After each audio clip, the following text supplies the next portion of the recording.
Oi, meus amigos, tudo bem? O tema da nossa história de hoje é Simão Cirineu e a cruz. O verso para decorar está no livro de Gálatas, capítulo 6, o versículo 2.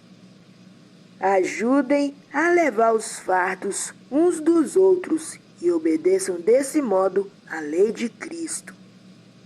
A mensagem diz assim: demonstramos nosso amor por Jesus quando ajudamos o próximo. Depois que Barrabás foi solto e Jesus foi preso, Barrabás abriu caminho entre a multidão.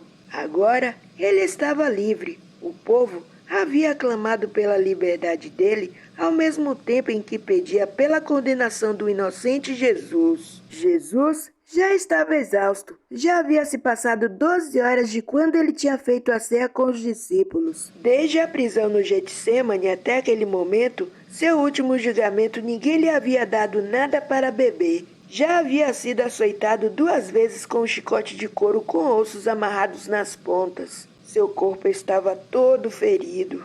Cada chicotada era cuidadosamente controlada para machucar cruelmente o corpo de Jesus sem matá-lo. E o pior de tudo era que em breve ele seria pregado em uma cruz. A multidão não parava de gritar: crucifica-o! Crucifica-o!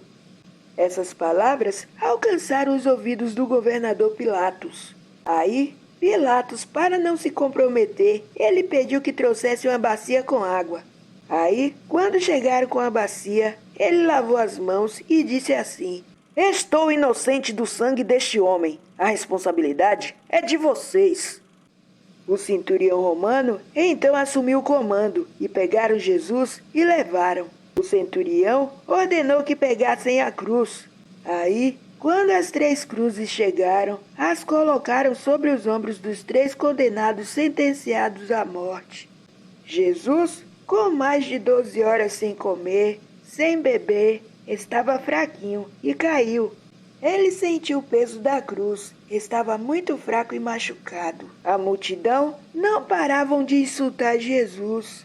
Aí, Jesus levantou-se novamente e os soldados colocaram a cruz de volta no ombro dele.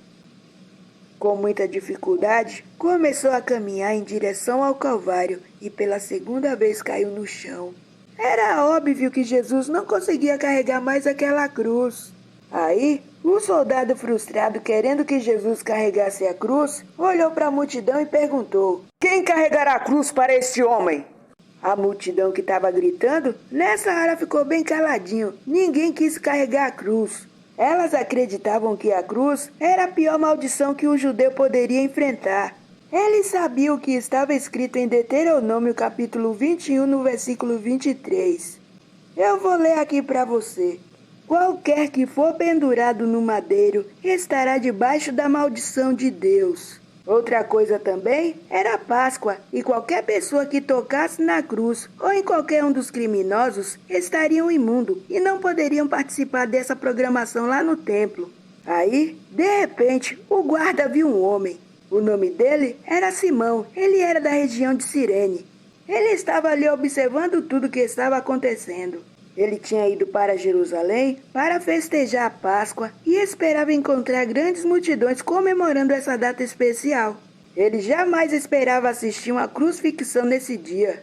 Quando ele pegou a cruz e viu Jesus, ele o reconheceu. Os seus 2 filhos, Alexandre e Rufo, acreditavam em Jesus. Simão ouvia quando eles falavam a respeito do jovem Galileu.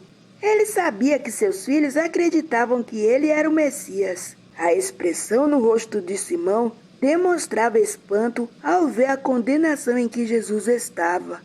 Ele não podia esconder a compaixão por aquele sofredor, mesmo não acreditando que ele era o Messias. Aí, o soldado pegou Simão e falou que carregasse a cruz. Pare de ficar olhando e carregue logo essa cruz. Simão ficou parado enquanto o soldado colocava a cruz em seus ombros. Aí, ele começou a andar e Jesus vagarosamente se levantou e o seguiu. Simão deixou a cruz no Gólgota e se juntou novamente à multidão. Ele queria continuar observando. E ele viu Jesus ser arrastado e pregado na cruz. Bom, meus amigos, a história da cruz é muito triste e ela tem um significado especial para cada um que aceita Jesus como seu Salvador. Que hoje eu e você possamos aceitar Jesus como nosso Salvador e também apresentar Jesus para as outras pessoas que não o conhecem, para que quando Jesus desapontar nas nuvens, nós possamos dizer: este é o nosso Deus a quem aguardávamos. A nossa história terminou. O que você aprendeu com ela? Coloque aqui nos comentários, tá bom? Esses aqui são os nossos aniversariantes. E aqui são todos os nossos amigos que pararam um pouquinho e deixaram seu recadinho. Tchau, meus amigos. Que Papai do Céu abençoe você e sua família.